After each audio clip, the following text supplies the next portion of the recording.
Olá pessoal do oitavo ano da Escola Bom Jesus, aqui é o professor Luiz Carlos e a gente está aqui vai explicar um pouco sobre o conteúdo da quarta apostila para o mês de junho.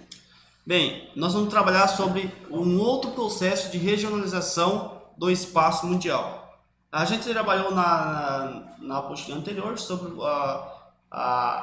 um processo de regionalização. Agora vamos trabalhar sobre outras formas de regionalização. Então aqui, segundo o desenvolvimento científico e tecnológico, nós temos, vou ler só essa parte primeiro aqui para a gente entrar em detalhe mais sobre essa figura 19. Um dos modos de regionalizar o mundo é classificar os países de acordo com o desenvolvimento científico e tecnológico, como vocês podem ver aqui embaixo. Os Estados Unidos e os países mais desenvolvidos da Europa Ocidental e o Japão formam as principais áreas de inovação científica e tecnológica.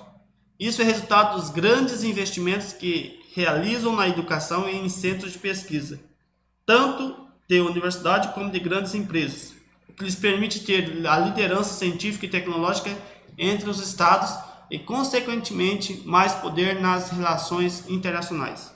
Esses países, além de utilizar as inovações tecnológicas nos processos de produção e criação de novos produtos, exportam tecnologia que lhe possibilita alto retorno financeiro. Bem, aqui nesse mapa, na figura 19, busca classificar o mundo e os principais polos de inovação tecnológica.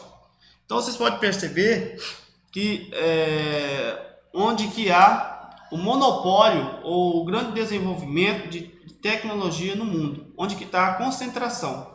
Vocês podem perceber que está na Europa, nos Estados Unidos, aqui no Brasil tem muito pouco, né? São duas bolinhas só, e parte aqui da China e Japão, e um pouco na Austrália, e se divide aqui na Índia, na Indonésia e na África do Sul, e aqui em Israel. Então assim, essas são as divisões onde que está as concentrações das grandes inovações tecnológicas no mundo. Hoje os Estados Unidos lidera, já bem atrás já vem a China, de grandes inovações tecnológicas que a cada ano lança tecnologia novas, inclusive hoje está o grande dilema sobre a questão da inteligência artificial. Tem, como eu já falei na leitura anterior, quem cria, quem inova, quem busca e cria algo novo, tem-se um retorno financeiro muito grande. Então, com isso, esses países, por liderarem grandes pesquisas científicas e grandes descobertas, obviamente eles possuem um grande PIB. Tá? O que significa PIB? É o Produto Interno Bruto, que são todos os dados de riquezas produzidos em um só país durante um período de um ano. Ok? Já falei sobre o PIB, aqui nós temos aqui embaixo sobre todo o PIB do mundo, para vocês verem a potencialidade que é os Estados Unidos, certo? E esse gráfico aqui representa 100% de tudo que se produz de riqueza no mundo. E tudo que se produz de riqueza no mundo, 10 países possuem 67,1%. Então 10 países dos 100%, eles produzem 67% de todo o PIB mundial, isso em dados de 2016. E em primeiro lugar tem o que? Os Estados Unidos. Eles lideram com 24,6% de tudo que se produz do mundo produz nos Estados Unidos.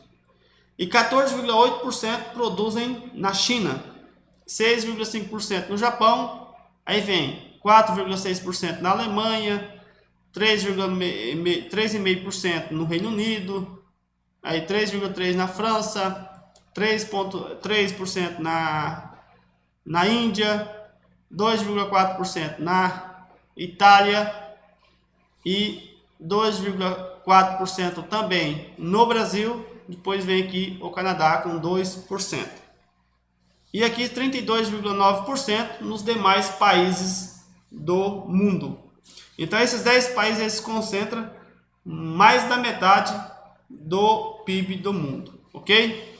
E o que me deixa mais indignado é só um comentário em relação, nós com o tamanho, proporção e riqueza que possuímos, nós estamos em oitavo lugar no ranking, certo? Oitavo não, nono lugar. Então só ficando atrás do Canadá, que possui praticamente quase todo o seu território congelado. Então isso falta aqui de políticas públicas que incentivam nós brasileiros a produzir, certo? Quanto mais a riqueza de um país é composta pela produção de cada cidadão. Cada cidadão ela é parte do Estado. Então, assim, é importante que nós possamos ter políticas públicas que valorizem quem produz e que se cria também o patriotismo no nosso país. Isso começa pela escola. Bem, continuando aqui, PIB per capita. Nós temos aqui os verde escuro, a renda per capita em dólares, né? Nós temos aqui a concentração na Arábia Saudita, Estados Unidos, Canadá e Japão e Austrália, entre outros países, certo? Que a renda per capita dá-se pelo PIB per capita, literalmente por cabeça, ou seja, por habitante, em relação entre o PIB e a população total de um país. Isso é interessante ressaltar, que a renda per capita é o quê? O que se produz de riqueza de um país se divide por habitante. Um exemplo bem simples. Por exemplo, se o município de Conilhas se arrecada, produz de riqueza aqui de R$1 milhão e tem 1.000 pessoas, aí se faz a conta, pega R$1 milhão e divide por 1.000 pessoas, que vai dar uma renda per capita por indivíduo. Ok, então o mundo PIB per capita, como eu já falei aqui, a renda per capita é a renda que produz um país distribuído pela sua população. E hoje a gente vê os Estados Unidos e outros países que lideram a maior renda per capita do mundo, ok? Então nós temos aqui a renda per capita em dólares nos Estados Unidos, por exemplo. Cada cidadão americano tem o dado de 29.744 dólares por mês, ok? Então, assim, é um índice muito grande, mas se a gente for contar a realidade, o que acontece? É uma grande concentração nas mãos de um grupo, né, de uma elite, enquanto uma outra grande maioria tem uma renda mensal bem inferior ao que se dá os dados. Os dados aqui a grosso modo, ok?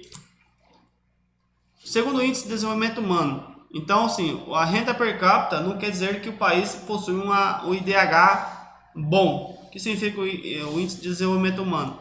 IDH é a qualidade de vida que a pessoa possui em um determinado país, ok? E aqui nós temos um mapa dessa distribuição. Infelizmente o Brasil está em 79º lugar, certo? Hoje o Brasil possui um IDH de 0,754. O quanto mais se aproxima de 1, significa que o país possui um IDH muito bom. Hoje, por exemplo, esses países que estão mais escuro aqui, marrom escuro, está entre 0,811 a 0,849, que inclui Estados Unidos, Canadá e entre outros países aqui, Austrália, inclusive a Argentina. Lembrando-se que esses dados são dados de 2015, certo, pessoal? Possa ser que nós podemos ter melhorado o nosso IDH e alguns outros países aqui diminuído, certo?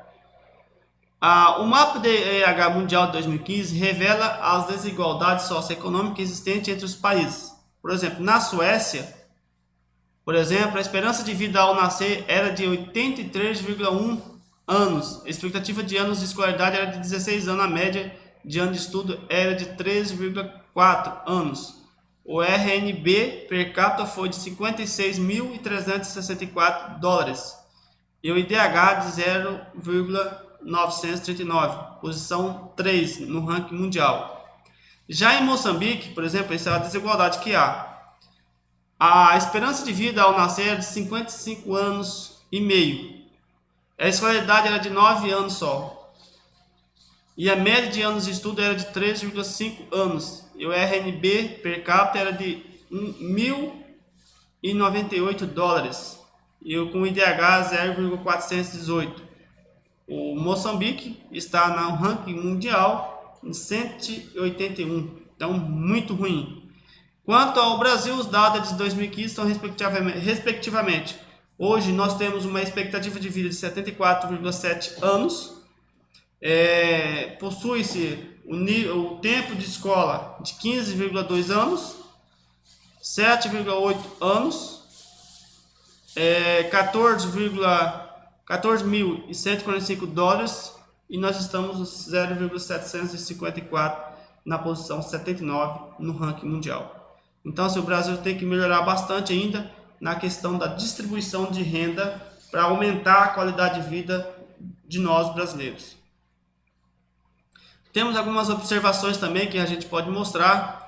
Por exemplo, aqui no Brasil, hoje o estado de Mato Grosso ele está acima de 760, isso dados de 2015, significa que em um país há estados mais desenvolvidos em termos de IDH e em alguns outros estados com o DH mais baixo, que é o caso nosso aqui, do Brasil, o estado de Mato Grosso está entre os que possuem maior qualidade de vida dentre os outros estados do nosso país.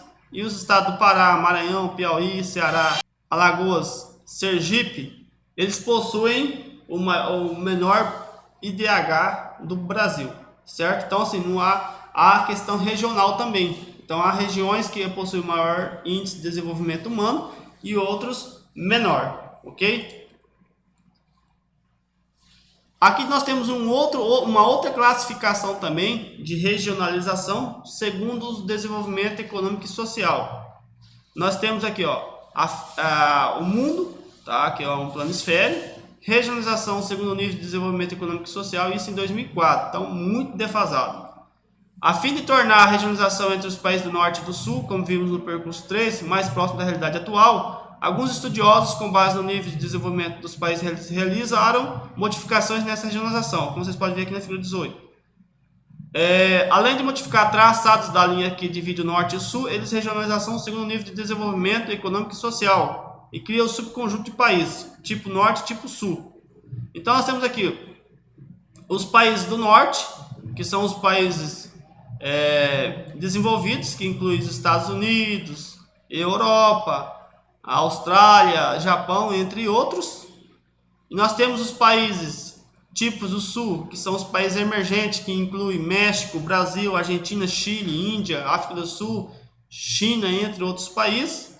Lembrando-se que hoje a China ela está entre os países mais desenvolvidos também, ela é a segunda maior potência do mundo hoje. Aqui já falei dos países desenvolvidos, mas isso não significa que eles tenham um grande IDH. Porque se na cabeça de muitas pessoas que nos Estados Unidos não existe mendigo, não existe pobre, todo mundo é rico. Não, o país é desenvolvido, porém há uma grande concentração também de riquezas, certo? Enquanto uns têm muito, outros não têm nem aquilo que é básico, certo? Nos países capitalistas sempre vai haver isso, essas classificações, certo? Um exemplo bem simples é que o micronismo. Tem pessoas que têm milhares de hectares de terra, outros têm 1 hectare, ou talvez não tenham 1 hectare, certo? Então essas divisões que existem dentro do mundo do sistema capitalista. Nós temos os países ex-socialistas, né, que são os países que principalmente aqui nós podemos ver a Rússia, que era a antiga União Soviética, a Eslovênia, a República Tcheca, a Polônia, a Hungria, que hoje, graças a Deus, após se libertar do socialismo, hoje possui um grande o IDH até ótimo, né? A gente está acima dos 800. Nós temos também os tigres asiáticos. Por que tigres asiáticos? São os países que conseguiram, os países asiáticos que conseguiram se desenvolver, se industrializar, principalmente após a Segunda Guerra Mundial, a partir da década de 60, que são os tigres asiáticos são o Coreia do Sul, Taiwan, Singapura e Hong Kong. Então são esses 4 países que se destacaram no cenário global em desenvolvimento econômico e científico. Hoje são os países muito desenvolvidos, ok? Nós temos também o que? Os países do Sul. Que são os países do Sul, são quem? São aqueles países emergentes, menos avançados, porém são grandes exportadores de petróleo. São os novos tigres asiáticos. Esses países do Sul, que incluem nesses países exportadores de petróleo, Arábia Saudita, Iraque, entre outros países da região do Oriente Médio que se destaca, que são do Sul, que se destaca como exportadores de petróleo. E os emergentes, né? Na região Sul nós temos o Brasil, México, como já falei anteriormente, Chile, África do Sul, Índia, China e Argentina. Esses países eles estão ainda eles avançaram na questão do o IDH, hoje está razoavelmente bem, porém precisa avançar ainda muito na qualidade de vida e na distribuição de rendas, certo? Então possui ainda uma mortalidade infantil diminuiu bastante, ainda mais está em alta, há uma pobreza muito grande e há um número muito de evasão escolar, alunos que iniciam o processo de alfabetização, porém não conclui o ensino médio. Então há uma grande evasão escolar. Isso significa o quê? Uma grande taxa de número de pessoas analfabetas ou analfabetas funcionais. Temos outros subconjuntos, né, que são os países do tipo Sul, que são os novos tigres asiáticos, que são Tailândia, Malásia, Indonésia e Filipinas, que são países que a partir da década de 80 se desenvolveram, criaram inovações, abriram-se para o mercado internacionais, empresas multinacionais se instalaram neles e assim estão promovendo o desenvolvimento. Por quê? Por que é interessante isso? Porque quando há investimento externo, o país ele cresce, aumenta emprego, aumentando emprego, pessoas têm renda, compra mais. Isso fomenta e faz o comércio circular. E quanto mais poder de compra que as pessoas possuem, mais riqueza vai se possuindo o país, certo? Infelizmente, nós temos também dentro do mundo dos subconjuntos os países menos avançados, que se destaca principalmente na África e na Ásia e também na América. Na África e na Ásia temos Afeganistão, Nepal e Paquistão e Iêmen. E na América se destaca o país mais pobre, infelizmente, que é o Haiti, certo? Aqui dentro nós temos esse quadro aqui que tenta explicar um pouco sobre os indicadores sociais desses países menos avançados. Nós temos aqui o Burkina Faso, Etiópia, Guiné-Bissau, Haiti, Iêmen, Nepal, Paquistão e Zâmbia. Então, Burkina Faso ele possui IDH de 0,406%, 402, possui a taxa de mortalidade de 60,9 e esperança de vida de 59 anos. Aí nós temos os outros países aqui como Guiné-Bissau, com 55 a expectativa de esperança de vida. Então, todas as pessoas que nascem lá têm uma média de vida de 55 anos e tem um IDH de 0,429. E assim sucessivamente pelos demais países de indicadores como menos avançados. Bem, essas são as atividades dessa quarta apostila, que é a nova regionalização, certo? Outras regionalizações do espaço mundial segundo o desenvolvimento científico e tecnológico. Então, assim, há vários países que se avançaram, mas é só uma observação que quando os países vai se avançando e a população do mundo cada vez mais aumentando a expectativa de vida, isso significa o quê? Mais pessoas consumindo, e isso significa que o planeta Terra tem que suprir esse consumo. E muitas das vezes há um grande aumento que nós estamos vivendo hoje, uma grande questão ambiental, que é o grande número de lixo. E eu quero só enfatizar e conscientizá-los pela importância que tem de descartar o lixo de maneira correta, certo? Então, todo o lixo que nós produzimos ele tem que ter o descarte correto para que não possa esse lixo chegar ao meio ambiente e isso afetar tanto a flora quanto a fauna da região a qual a gente vive. Inclusive aqui em Colniz nós estamos aí com as lixeiras ecológicas que vai ser implantada na cidade, então busque colocar o lixo no lixeiro, certo? Então tenha essa consciência e passe para o amigo, passe para o colega, para o pai, para a mãe, Não abra o vidro do carro, joga latinha de cerveja ou de refrigerante, seja qual for o tipo, ou garrafinha de água, porque esses lixos vão para os rios e vão afetar e vão danificar o meio ambiente. Então, assim, tenha essa consciência, vamos ser cada vez mais humanos, mais civilizados. Muito obrigado.